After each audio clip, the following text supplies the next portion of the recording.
21-year-old sociology major Francine Fujihira is already $7,000 in debt, paying for her classes at the University of Guam. Because it's already hard enough to pay for school as it is, like books and classes, and like if they raise the tuition, then I'm pretty sure a lot of my friends are just gonna look for jobs instead. And she's sitting tight as the UOG Board of Regents are set to meet next Thursday to discuss the issue.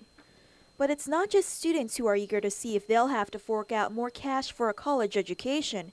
University of Guam President Dr. Robert Underwood says Bill 523, introduced by Speaker Judy Wonpat, could avert the hike by appropriating $1.47 million to UOG through a debt service on the 2002 Bank of Guam short-term loan set to mature in fiscal year 2013. 523 enables the legislature to reprogram some money that is saved off of some refinancing of bonds, and so they're able to borrow money at a lower rate.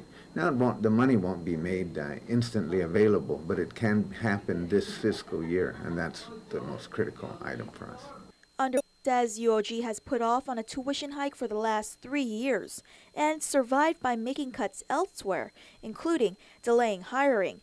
But those cuts can't cut it much longer. If this process is not completed by the beginning of spring semester, then we will have to implement it. Meanwhile, neighbors at the Guam Community College implemented a tuition hike by $20 per credit hour last fall, what GCC President Dr. Mary Okada says was fully supported by students. The students supported this. Students supported the tuition hike.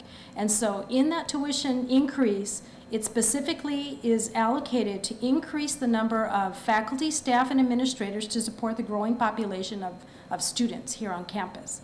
And the other component to that was to provide the funding specifically for classroom upgrades and renovation projects.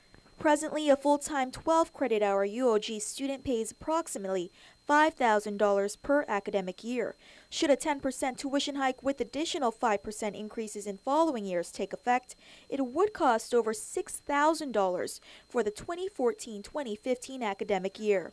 For Fujihira, this could mean taking fewer classes per semester and not graduating on time, or worse, quitting school to look for full-time work and putting her dreams of becoming a school counselor aside. Please don't raise the tuition. I won't be able to go to school anymore.